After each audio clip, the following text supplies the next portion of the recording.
Here's a nickel lying on the sidewalk. You probably wouldn't even bend down to pick it up. But what if you did? What if you picked up every single coin you ever saw on the ground for the rest of your life? Let's find out if that habit would actually be worth anything. This question comes from a viewer named Priya, who says she's been picking up loose change since she was 7 years old and wants to know if she's secretly building a fortune or just wasting her time crouching down in parking lots. It turns out the answer depends entirely on where you live, and the results are stranger than you'd expect. Studies on found money behavior estimate the average American walks past roughly 90 cents worth of loose change per year without picking it up, spread across pennies, nickels, and the occasional lucky quarter.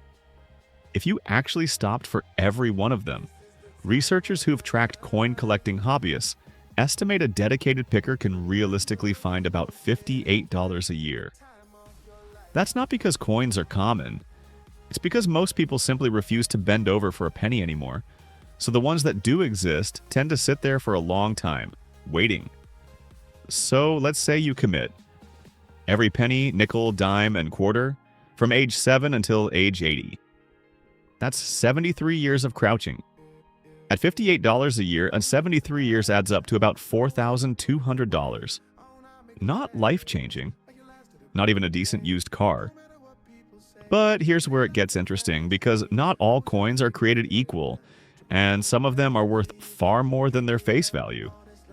Roughly 1 in every 10,000 pennies found in circulation is a pre-1982 copper penny, which contains about 2 cents worth of copper, meaning it's worth double its face value just for the metal. Rarer still, error coins, pennies stamped off center or with doubled lettering, occasionally turn up in ordinary change and can sell to collectors for anywhere from $10 to several $1,000s. If you picked up every coin for 73 years, statistically, you'd expect to find somewhere between 1 and 3 of these valuable oddities without even knowing it, just from sheer volume. So your $4,200 might quietly become $5,000, $6,000, maybe $7,000, depending on how lucky your sidewalk was. But what if you didn't just collect the coins? What if you invested them? Instead of stuffing them into a jar, you drop every single coin into a low-cost index fund the moment you find it, and let it sit there compounding at the stock market's long-run average of about 7% a year after inflation. Suddenly, the math changes completely. That $58 a year, invested consistently from age 7 to 80, doesn't turn into $4,000. It turns into just over $26,000. The coins themselves are almost irrelevant at that point. It's the 73 years of compounding doing all the work. Time, it turns out, is worth infinitely more than any penny you'll ever find. Now here's the twist nobody expects. What if you didn't limit yourself to sidewalks? Vending machine coin returns? Fountain wishing wells? Couch cushions? Self-checkout machines?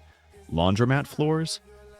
Economists who study urban money leakage estimate that in a mid-sized city, tens of thousands of dollars in loose change goes physically missing from circulation every single year, dropped, forgotten, or thrown into decorative fountains never to be retrieved.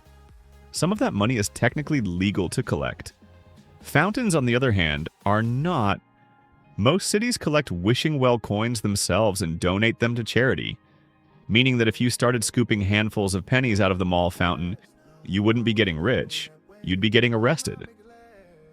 So the real ceiling on this strategy isn't how much money is out there. It's how much of it you're legally allowed to touch. Which brings us to the final, slightly absurd question. If a stranger doubled the entire supply of loose change in your city tomorrow, would you even notice? The answer is almost certainly no. Loose change is one of the only forms of money in the modern world that people actively avoid, drop, and forget on purpose. Digital payments have made coins feel almost like a legacy currency, quietly losing relevance one contactless tap at a time. So the 7-year-old kid crouching down for a penny isn't just being frugal. She might be one of the last people on Earth still paying attention to a form of money everyone else has stopped noticing entirely. And if she invests it instead of spending it, 70 years from now, she'll be the one laughing all the way to the bank. If you learned something today, hit that like button and make sure you're subscribed for more videos exploring the strange side of everyday questions. This is the time of your life. Remember, you don't get it twice. The time of your life.